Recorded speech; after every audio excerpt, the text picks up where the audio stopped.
Hey there, everybody. I've been really inspired by all the individuals who are reaching out to each other during the coronavirus panic and building community and supporting each other. And I wanted to offer something that has really helped me throughout my life. I've had a lot of things I've needed to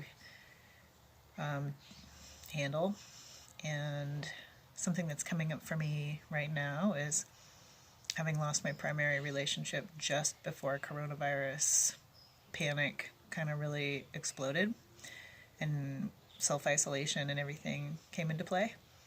So that's been an interesting experience. The timing of it was odd, to say the least. Anyway, no matter what you're going through, it might be a relationship ending, it might be issues with your business or your family, or you lost your job, or anything. This can really apply to anything. I first discovered this technique just spontaneously in high school, and I used it to heal myself of an eating disorder. And I later, years later, read about it actually being a technique that is used by professionals and whatnot in the maybe self-help and also like psychology industries. But yeah, I just kind of figured it out. And so I want to share it with you today because it's really effective. And I went to, quote unquote, went to a virtual mastermind event yesterday with one of the teachers in The Secret. And I really was not feeling it. I didn't really get anything out of it. I actually left for most of it and came back at the end. And the whole time it just wasn't really resonating for me. And that's not to say that it didn't have value for other people, but I think just in terms of sitting there and listening passively to other people tell you what you need to be doing, most of which I was already doing anyway from my own, I guess, techniques that I've developed over the years and studies I've done, it just wasn't sinking in and it wasn't helping me. And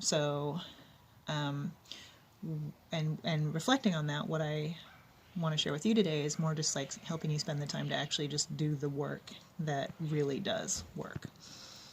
So what I want to invite you to do is just take a few deep breaths, kind of get into a comfortable spot. You can be sitting, lying, well, it doesn't matter. I would encourage you not to be standing because I tend to notice that kind of impacts my psyche in a way of keeping it sort of more active and distracted in a way. So if you can sit, that's good. And then once you get settled, I want you to experience the feeling. And this is the thing that's bugging you. This is that thing that's nagging at you that you can't stop thinking about, that is really bothering you, that you're worried about.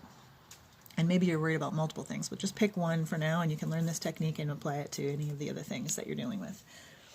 And I want you to just sit with the feeling. And that's basically the technique. And what that means is you're just going to allow that feeling to be there in your body. And it's going to feel awful. I can tell you that right now. That's why we spend almost all of our time and money distracting ourselves with devices, social media, movies, food, alcohol, drugs, sex, whatever, is to avoid that feeling. And it's understandable, right? It sucks. Well, I want you to just feel it. And the key to this process, it's super simple. It does not require an all-day mastermind event or a course that you need to take to pay money to learn this. You just sit with the feeling. And it's really, the really important thing is, while you're sitting with it, the actual process that I discovered for myself in high school that helped me so much was not to try to change it, not to try to get rid of it, not to try to move away from it, but just to accept it, let it be there. And it turns out this is the only real way that feeling is going to be able to move through your body and out of you. So, sitting there, feeling the awfulness of it, it might hurt your chest. It might just feel like the sickest feeling in your gut. It might be like, you don't want to be feeling the feelings of whatever it is. Just allow them to be there. Just practice accepting that that's how you feel right now. Let it be there. Feel it. You're going to be okay. You'll survive this. You might even have to go bleh with your mouth and your voice to just feel it. But I promise you, after even very short moments, you will start to feel it leaving your body. You'll start to feel better. And the really important key I want you to remember about this process, do not try to move it out of you. Do not try to push it away. Do not try to fix it. When you're sitting there feeling it, don't be feeling it so that you cannot feel it. Don't be feeling that feeling so that you can get past it and get to the next thing. It's kind of Taoist. Really let it just be.